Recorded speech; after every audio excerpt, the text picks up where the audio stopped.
Let's go. Let's go. Yeah. Ko te tangi tenei a tamali, ka wara e tukuna ke kurangia koe e te iwi tamli. Ngā whakaro, ngā waiaro, o honga ake ka ki te tenei no mai anō. E rangi mo te oranga nui me no ho pai anō. Ke tūpato chief ke huri koe hei kai ako. Te nākahi, e hare ana i te pātiti, e whai ana ke ano hoko te tika, te toko iti. Me ua ka whiti pene anō i te priti, tori whakapaparanga kātahi pēr te rā ka whiti. Nā whai anō tā tātou inikitua o tipsy, tūronga waiwai kore ko tōna rite, he gypsy. Anā, ko tātou te rā I ai nei, no pira pēna hoa nā, we can't fly away. Tohunga suppression, that means we must hide away. Make sure the pillars were soft, so we could die away. Ha! Ko te atua tōku piringa, as long as we believe on this one, no ko whiringa.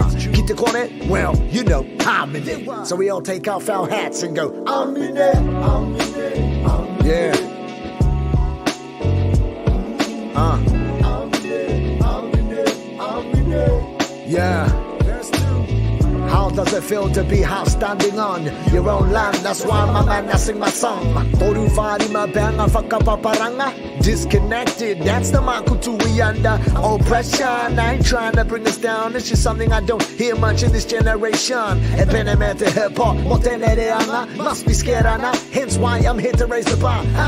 I'm a modern day Māori, more real than most. But whakaiti be fucking with my need to boast. This man I'm all too haki to be getting old, cause they mining our data and selling to our soul. Me pehera, they kite anga mahi tōtika, especially when our screen time's up in them figures. Gonna get Māori, hope they whakaoho mai, but if they don't, at least I know that you will punky mai. Mai ia ngā tani whao te ao ho. Mai ia, cause intrinsically we know it's time to go. Mai ia, cause we need you at your best. This is only me putting my yeah to the test,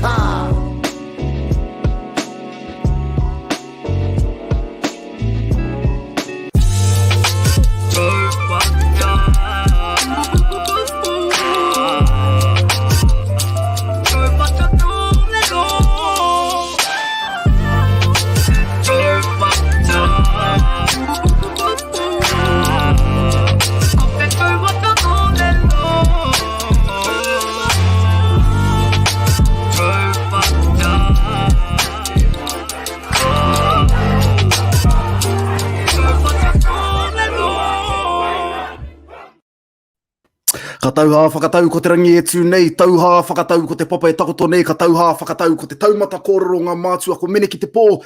Tihei, mauriora, ladies and gentlemen, boys and girls of all ages, everybody in the lockdown, nau mai, hoki mai rā, welcome back to the Taumata Kōrero, the quintessential space to disseminate a little bit of esoteric knowledge. Oh, I can see my guesties smiling, how good that was there. Tātou I'm not going to beat around tonight. As you all know, those of you who have been following our social media platforms, we have an All Black in the building tonight. But wait, it gets better. We have player 1199 from Ngāti Porou East Coast, the man, the myth, the legend, the mystery, Mr. Nehe Milner Skudder. Te tuakana e Nehe, nau mai, haere mai rā, brother. Tēnā koe, bro. It's a give a wee smile for your intro, eh? Listening to a couple of your other podcasts, bro. Bro, the way you open it up and use words and language that far just blows my mind, cause that's that's probably the biggest thing I was looking forward to, is just to hear the intro and then jump in on the back of it. That's us, my bro. We'll get into the wānanga. Bro.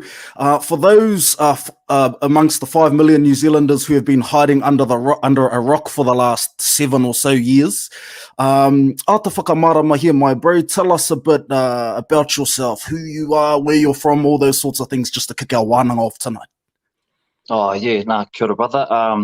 Like you mentioned in the intro, gave a bit of a shout out to the Sky Blue Ngāti Porou East Coast. So I whakapapa back to Te Tairawhiti, Ngāti Porou on my mum's side, the Milners. I'm the youngest of 3, so I've got an older brother, Iruira, and older sister, Shri. And so, yeah, on mum's side, whakapapa back to Ngāti Porou, our rep, our Tūparo Road. As the homestead still standing strong, Hukurangi Maunga. And then on the old man's side, so on dad's side, I connect back to Tapuika in the Bay of Plenty. The whānau still hanging around Waitangi, Te Puke. And also give a shout out to my Tongan whānau mua and the village of La Paha over in Tonga. So that's a Skudder whānau connection as well. So yeah, bro, I represent a lot of people and proud to have yeah, really strong whānau base and support network, bro. And yeah, so that's where my whānau's from, but I grew up in Palmerston North. The olds were in the army, so we travelled around to all the different military camps, and we posted up in Linton, I guess, for my early years, and moved into the big metropolis of Palmerston North. And yeah, bro, pretty much from day dot-ish up to leaving high school, bro, most of my time was spent yeah, in Palmy. What was growing up in Palmy like, bro? When I think about Palmerston North and that time, there is some of the fellas that I think about around that time coming through in the 90s and the early 2000s. There are some speedsters, bro, some sports players, some touch players, rugby players, bro, all coming out of that Palmerston North Manawatu region, bro. Yeah, bro. Nah, I know Palmy gets a lot of slack. Yeah, people sort of rip it to shreds as a place that you know, they don't speak too fondly of. But now my memories and my childhood growing up there, bro, was mean. Like you say, a lot of sports top athletes that have come out of Palmy, and one that you mentioned was the game of touch, bro, and that was a sport that, yeah, I was sort of lived and breathed 24/7 growing up. I used to, yeah, all our close sort of family friends all jam touch, right from sort of primary all the way up to high school. Touch modules, bro, just about every night of the week we were either playing or at a touch training. So that was sort of my early on the community, a lot of my friendships and that we built around the game of touch. And yeah, bro, sort of even it just feels mean talking about it now. Yeah, all the memories that I have growing up in Palmy. Yeah, bro.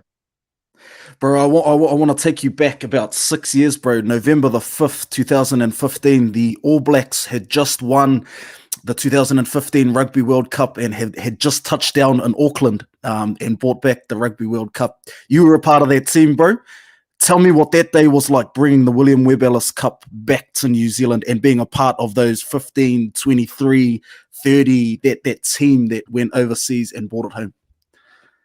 Yeah, bro. I was pretty crazy. Trying to that whole year was pretty surreal. Sort of 2015, my first year playing Super Rugby, and I guess fast forward a few months later, jamming the All Blacks, and then over in the UK of all places, yeah, playing at a World Cup, and then winning, bringing the trophy back, and then into our parades. And yeah, that first one that, like you mentioned, bro, that Auckland one was, yeah, bro, it was buzzy as, like, I think we had just got back sort of that morning.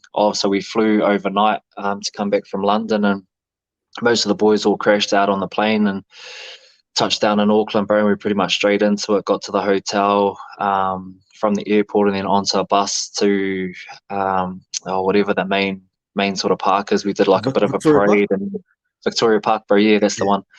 Did a bit of a parade on the back of the trucks down to the park, and then yeah, just walked through. And bro, yeah, surreal, man. I obviously hadn't experienced anything like that before, and yeah, just sort of speaking to a few of the boys that played that 2011 World Cup when the boys got up at home in Auckland. Yeah, even they were saying, you know, it was sort of a different level as well. So yeah, bro, it was just crazy, man. Just everyone going mad, and I was kind of just trying to soak it all up, really. Yeah. The only reason I remember that date, bro, I was working at Māori Television, and I don't know at the time, I don't know if you remember, but I messaged you, and at the time there was a 10-year-old boy from Ruatoria. He had sent you a message. He had put a message on Facebook, and he'd said, and he reckons, "Oh, Nehe Milner Skudder, you're my favorite rugby player in the whole wide world. My mum will make you a cake or something." Tell us about that, bro, and what happened leading up to November the 5th. Nah, bro, I still remember getting that message when I was sitting in, yeah, sort of our hotel room over in London that week of the final, and I think I'd been, yeah, sort of tagged in it a couple of times on Facebook, and bro, I thought it was choice, like real, sort of big for young fella to have that courage, to send a message to a fella playing rugby over the other side of the world, and saying that his mum would bake him a cake and favourite player and all that. So I was stoked when I saw that, and all it took was just sort of a 10 seconds just to send him a quick kia ora back, and too much, bro. Thank you for the support and the video, and hopefully get to catch up, or get your mum to bring the boys a cake, which ended up happening in Auckland when we got back, bro. So that was just for those at home watching us. So what had actually happened? So the 10-year-old, so Kuratiwaka Ngārimu, who was 10 at the time, and get this, bro, I've just seen him on Facebook a couple of days ago. He's actually at Manukura now. He's a student at Manukura. He's playing footy at Manukura, bro. Yeah, bro. Actually, it was last year. Me and Aaron Smith, because we were in Palmy for the Manawatu season, rugby season, and got one of the bros who works at Manukura, and heaps of sort of connections that all kaiawhina at the kura, and little nephews and that, and we went there to have a bit of a yarn to the school, and someone said that Kuratiwaka was there, and it's choice, bro, to give him do a bit of a mihi to him. And what was that, sort of, what are we now, 2020? Sort of 6 years on, bro. And I actually saw him a few years prior, while he was back up in the coast as well, obviously before he made the move down. And bro, that name and that young fella, I'll never forget.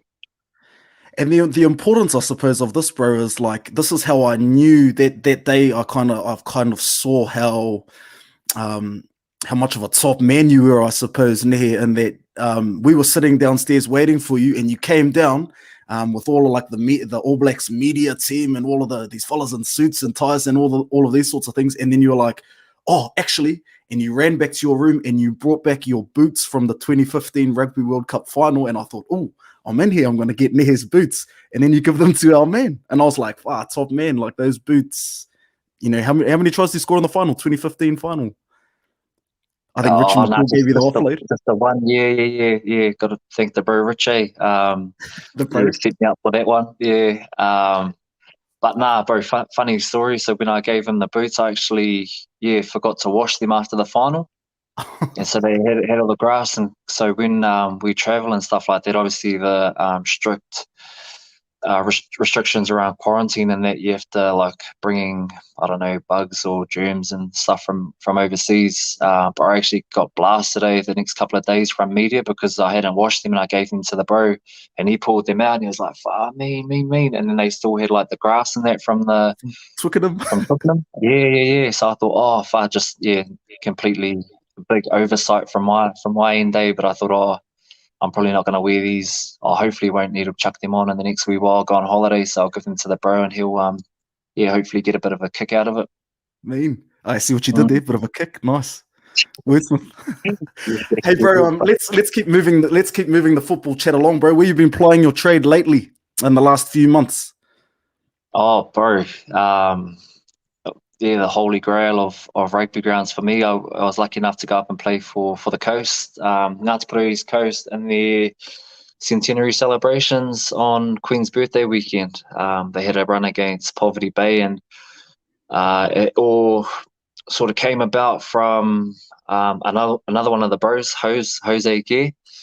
I think he took over from coaching last year, took the head coach role, and then he sort of sent a tono out to me earlier this year saying, oh, Kel, if you're available and keen over Queen's birthday, we got the coast playing our centenary celebrations game. It's going to be a massive weekend for the whole iwi and the whole coast. So I said, oh, bro, yeah, I'll pencil that in the diary, and got closer. And anyway, bro, the stars aligned, and I was able to go up and play that game. And bro, it's probably up there in terms of, like, we just spoke about a Rugby World Cup final and bringing that trophy back. But bro, just I think for me, obviously growing up, All Blacks were the team for every young boy, every young kid growing up in New Zealand. But I have really fond memories of watching the coast in the 1999-2000 final.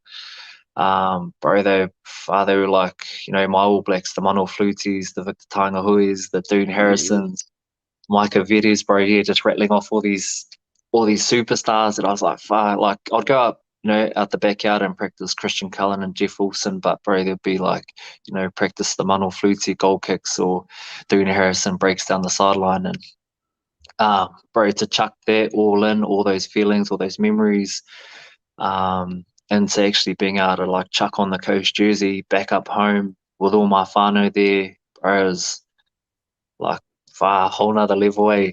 And True. even, the best, one of the best things, bro, was, so we were, I hope it will be common knowledge, but in the changing rooms before we ran out onto the park, so the boys were all in a huddle, bro, just standing around ready to go out, and they had Taku Manawa playing from Uncle Kahu, bro, and like, so they just had Uncle Kahu, so they just had the Bluetooth speaker on a table, and everyone was sort of huddled around, all binded up, bro, and honestly, like, there's like national anthems, bro, and then there's like the national anthem for up the coast. And I was like, bro, tears were coming down my face, just looking around at all the other bros. They were like getting hard out, emotional. It was just like, bro, that for me just, that was the penny dropping in terms of like, while we play just bigger than the game, bro. Bigger than a game of rugby. It's whānau. It's, you run out and you see the whole iwi pumping. You see, your mum, your cousins, your sister, your wife, bro. Just that was a moment. Eh? So let me just contextualize that, bro. So you would put Taku Manawa Kahu Waitoa before the centenary game up there with the national anthem before the 2015 Rugby World Cup?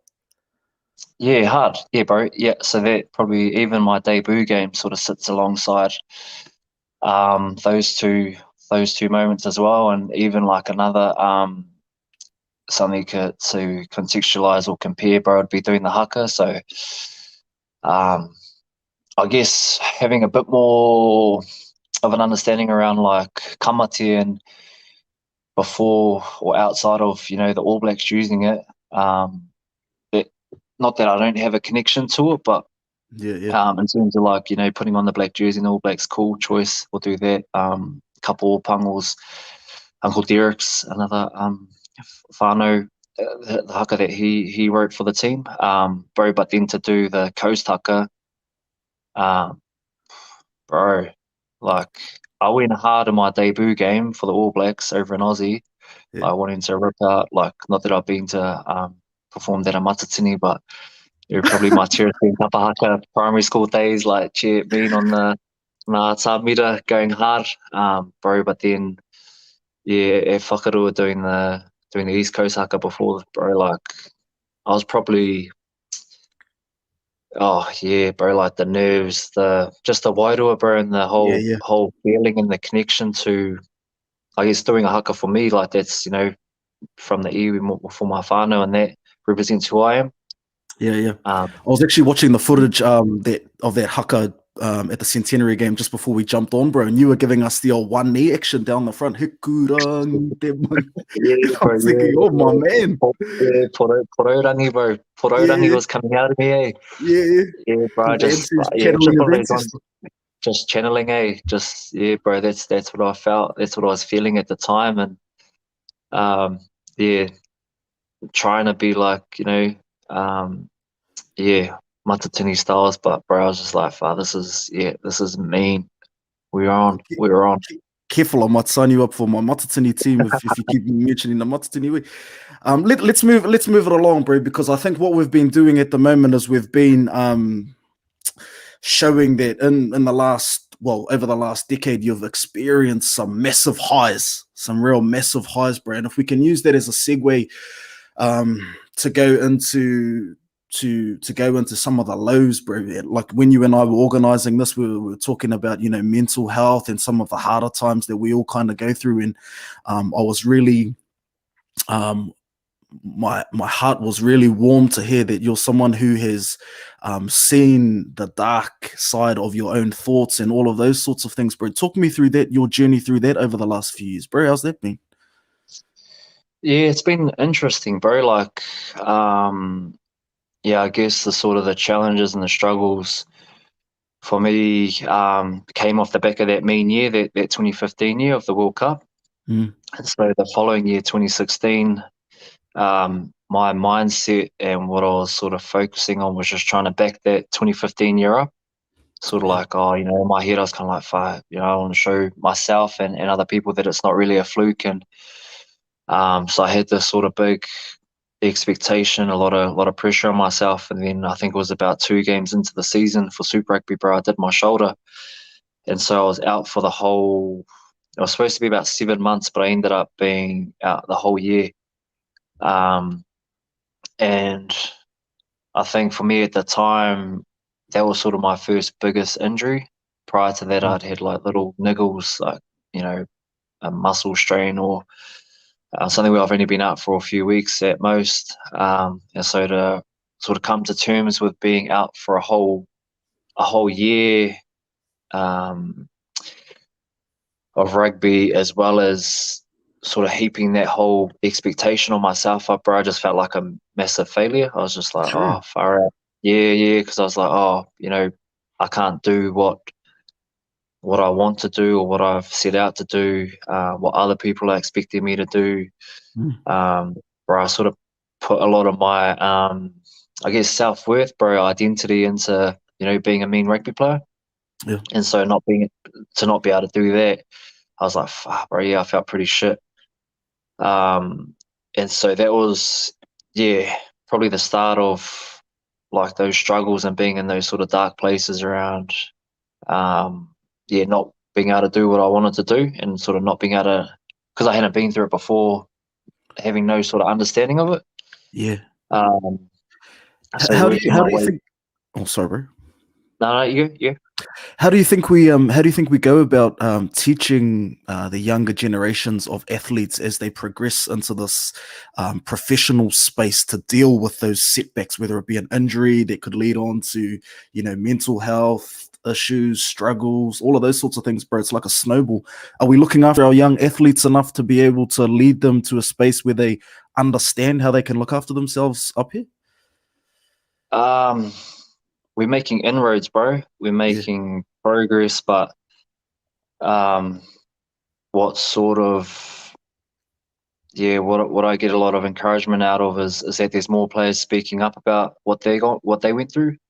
And so, like my situation, for instance, because I hadn't experienced that before, I don't really know how to understand. I don't understand it. It's kind of like that unknown, the uncertainty around it.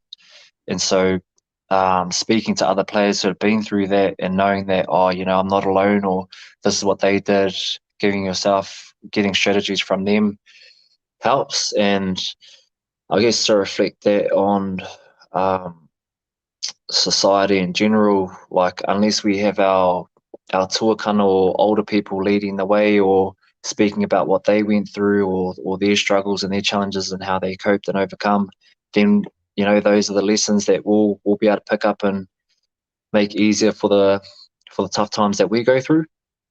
And so that's sort of my reason, bro, is just to help other young boys and girls who may go through what I went through. That it sucks. Like, there's no, you can be all positive and stuff about it, but I think just being real, being true to what you're thinking and what you're feeling, and then going, okay, Tapuika, like now what do I do from here? Who can I talk to? What support can I reach out to? Few questions, bro. How like from what to an outsider seems a simple shoulder injury, how bad did this get? Like how far gone were you? Like these mental health struggles, was it really bad or like at its worst? Yeah, bro. So there'd be like days when I didn't even want to get out of bed. Like I just felt, it would have been like depression. Just felt like no drive, bro. If go and get my wife on the on this call as well, bro, should have been like, you're an arsehole. Like, probably can still be to this, like, even now, still have my moments, but yeah, just how I was with other people, bro, was just not, like, unmotivated, struggled to get out of bed, and just had those days, bro, where I just couldn't be bothered. And then there were definitely days where I was like, I just want to pull pin on rugby. Like, the fact that, so I had that shoulder injury in 2016, rehab, got back 2017 and made the All Blacks in that again. And then the end of that year, I did my other shoulder. So I was like, nah, surely not, man. Come on. Thinking that, why me? All these sort of self-pity, life sucks, all that sort of stuff. And then rehab from that, bro, got back again to the All Blacks end of 2018, and then did the first shoulder again. So it was just coming in waves, and I think a learning, there's that cliche learning term that we use, but a big one that I actually did take was like around resilience, bro. Yeah. And because I had these 3 or 4 shoulder injuries, trying to think that I could use the same sort of method of getting back on my feet the same way as the previous ones. But bro, felt like I was a different person. My circumstances was different in terms of what I was trying to get back for. So 2017, I was trying to get back for the British and Irish Lions tour. Got injured at the end of that year. Then 2018, it was kind of like a new challenge to get back before the 2019 World Cup. Yeah, bro. So that was something that I, sort of figured out about myself, was that, I've got through this in the past, but don't be too naive to think that things will be the same. Coming up with new strategies, different sort of mindsets, and that, bro, was something that I sort of, still use with me now, I reckon. How prevalent is this sort of stuff in like professional sports, or at least in the All Blacks? Because we don't generally hear a lot of top flight athletes, elite athletes, All Blacks talking about this sort of stuff. Now we're getting the likes of yourself. Aaron Smith is another one. Adi is a major driver in that space, bro. How prevalent, through your eyes, is it in a team like the All Blacks? Yeah, bro, like you mentioned, there's a few boys that are speaking out on sort of mental health and well-being, but I think it's different. Like, everyone's got their different sort of situations, experiences. So for me, like, a big, I guess, if you could call it the catalyst, was that big injury. And so there'll be heaps of boys that are in a similar boat, where they have sort of a big season-ending, big long-term sort of layoff injury-wise, that's when they'll have their challenges, and they'll speak to that. There'll be challenges around sort of selection. That's another pressure that's sort of, out of your control in a way. But I'd love, without putting pressure on other boys to speak, like, there's levels to it, bro. Everyone's got their own different backgrounds and their stories as well. So I think just if we can try and normalize, or just have sort of kickback kōrero like this, or in any setting, bro, where there's you sort of pull those walls down a bit, that'll be huge, whether it's in sport, bro, or just any space in society. Yeah, bro. How did you come out of it, bro? So obviously the shoulders get better, the physical gets better, but upstairs there's something still not right, bro. How did you spoke on some really important concepts like identity earlier in your introductory statements to this kōrero. Identity and understanding, awareness of self, bro. Those are massive concepts, alongside, like, a shoulder can, get, the physical can be sweet, but upstairs might still be a bit off. How did you come through that so that everything was aligned, bro? Yeah, bro, and I think that whole alignment is it's an everyday thing for me. But yeah, sort of like you touching on that identity, and I think when I spoke around, like, after that just sort of looking at myself as a rugby player, sort of just boxing myself into, the be all and end all is sort of just around rugby, but getting heaps of professional support, bro, as well as having, a supportive wife and friends and whānau around me was huge, and trying to put things into perspective to try and, I guess, broaden my view on, what's happening just here in front of me,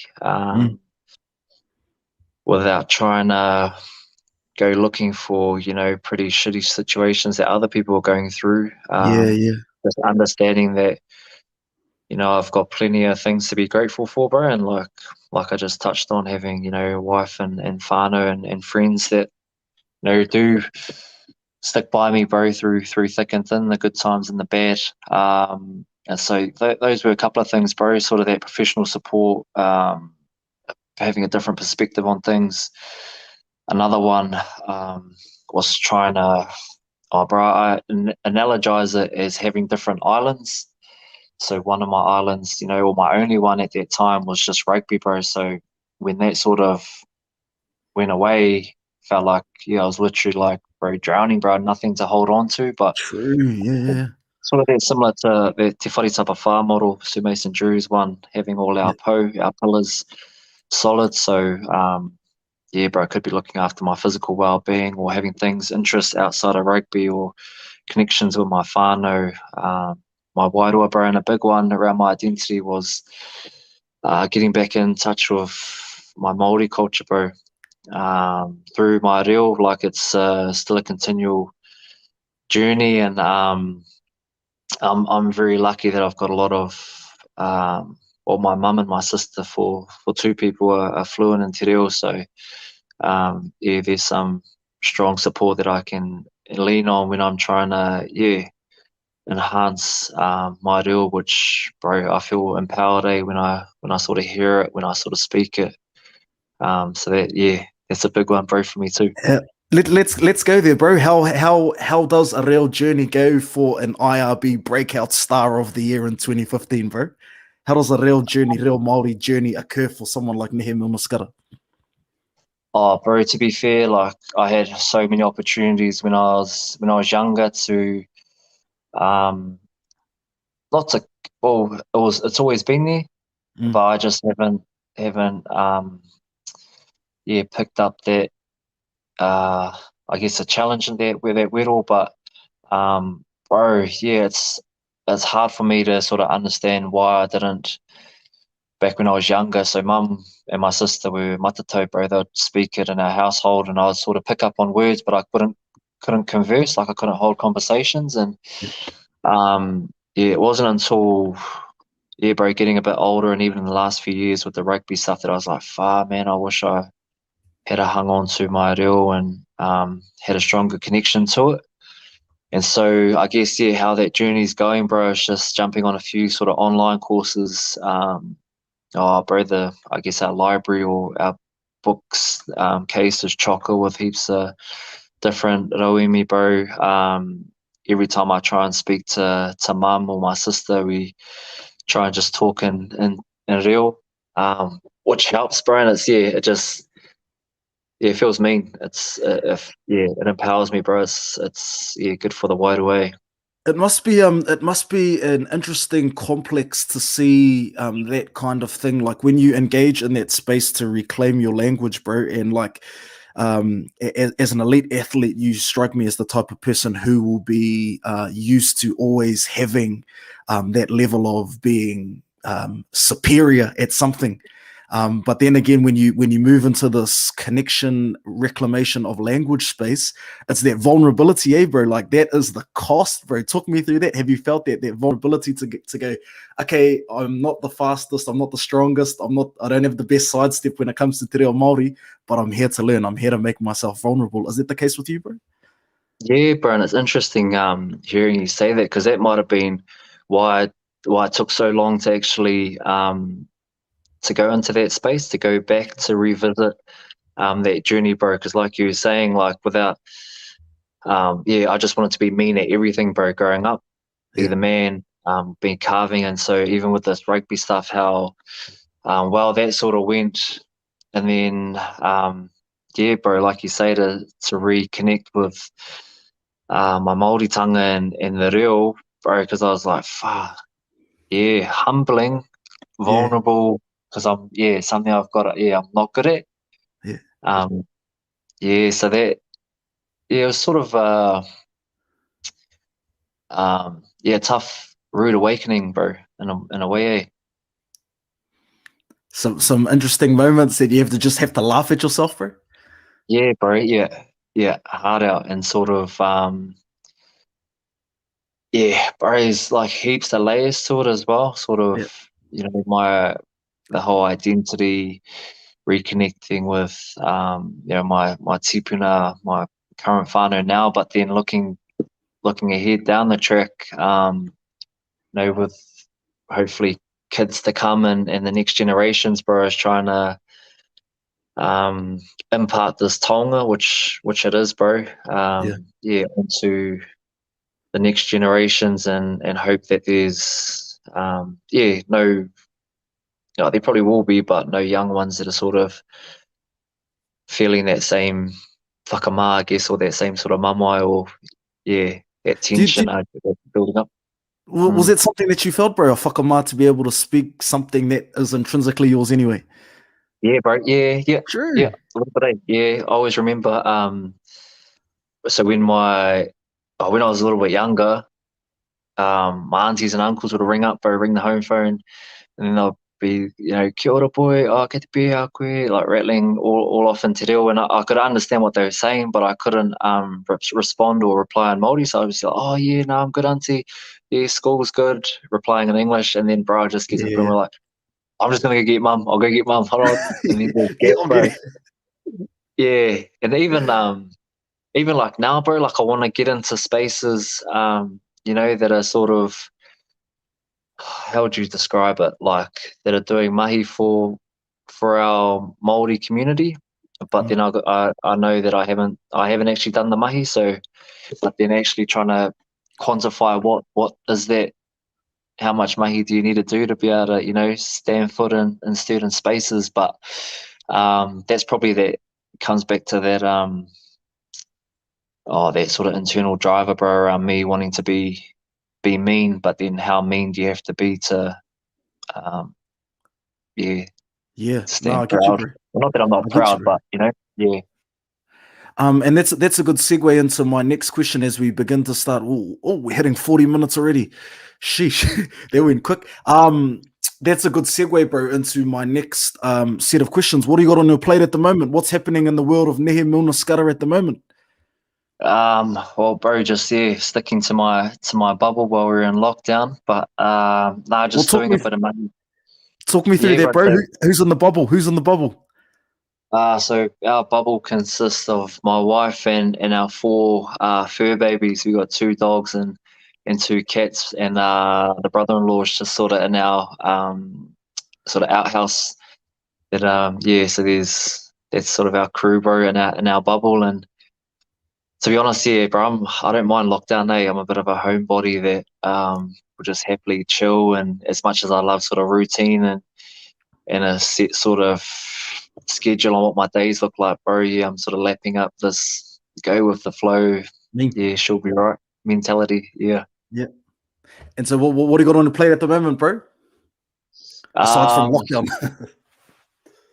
So I'm back up in Manawatu, up in Palmy for the Bunnings. I think it's Bunnings NPC season. I've taken up a bit of a playing coaching role with the team this year. So it's been a interesting change, and I guess how things usually are. Like, I used to think that I'd do quite a lot of analysis, like technical, tactical preview in terms of like game plans and game plays for the week or for the week that's just been. But there's probably a lot more now in this sort of wearing this coaching hat, and then still trying to keep chipping away to make sure I'm doing all the things I need to do as a player. So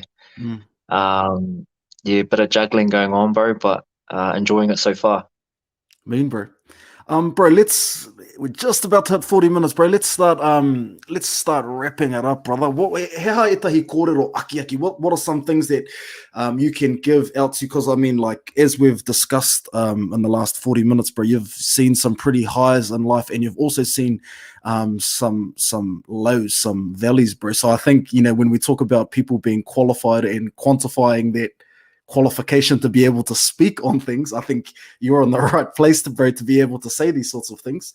What are some tips that you can give, whether it be sports stars, kapahaka stars, whatever sorts of stars, the people in our communities that we're trying to affect and help, bro, as we all go along our way? Some little tips and tricks, I suppose, bro. Yeah, I guess far out, bro. For me, like, I can only speak to my experiences, and I guess, yeah, being able to quantify or whatever the measurement is to be able to stand in certain spaces, bro. I know that I'm an expert on my own story, my own journey. But in saying that, though, like, and something that is probably a tip for those people that you spoke about, was that self-awareness, understanding self, understanding your thoughts, your feelings, but then figuring out where those sort of stem from.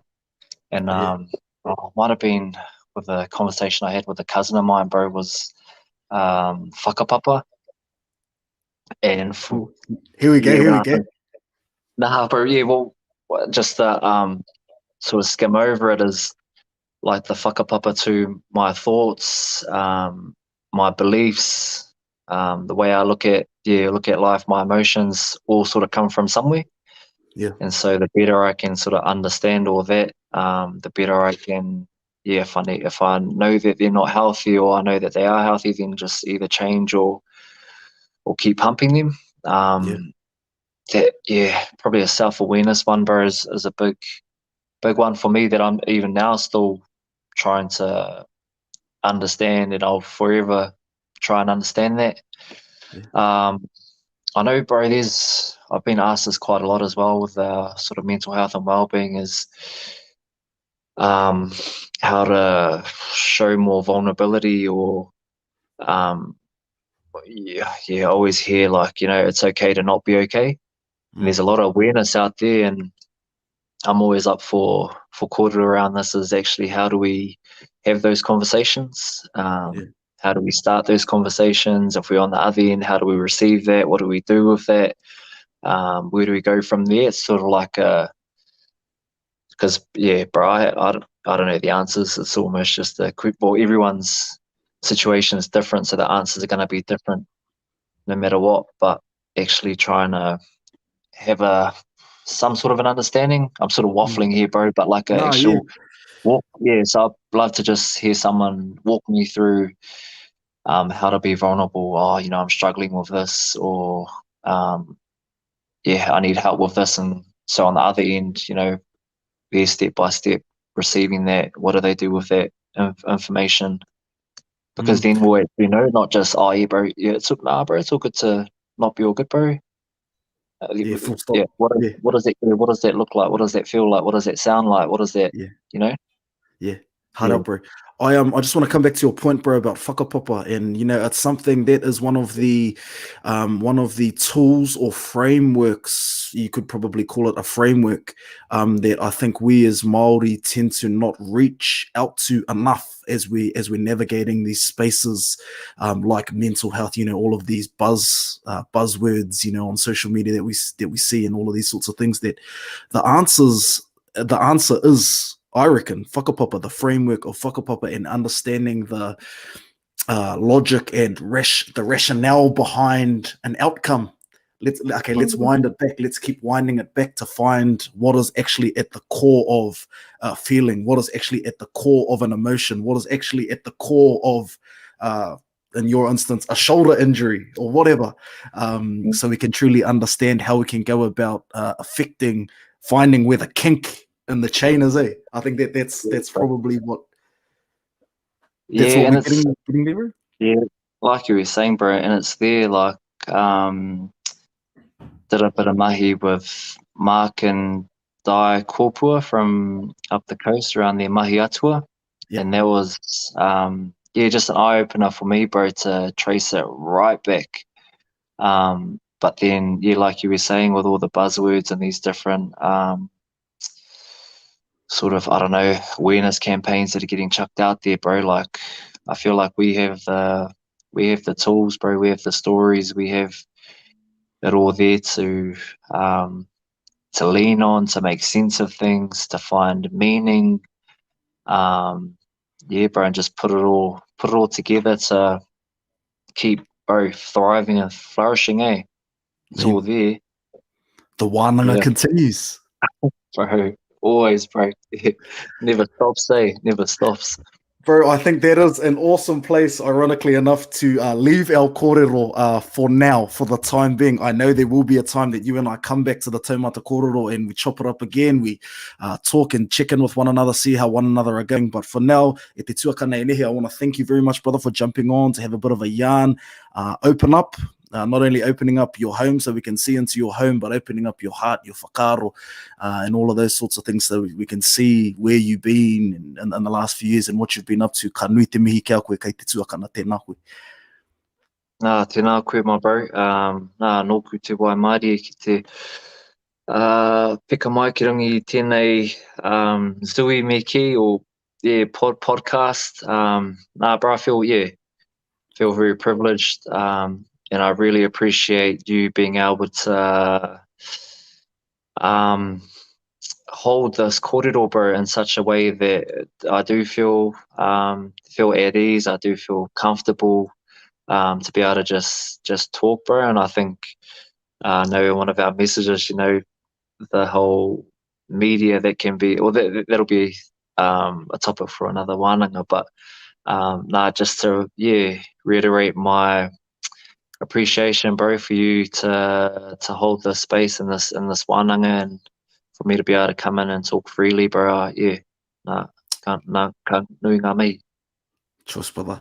Ka pai e tātou mā koira ngā kōrero mō tēnei pō, koira te taumata kōrero mō tēnei wā. If you want to get us on social media, obviously you know where I am, at Taumata Kōrero. You can also get my man Nehe at Scuds with a Z, 015, Scuds 15, obviously a reference to his playing number, fullback, put him at the back.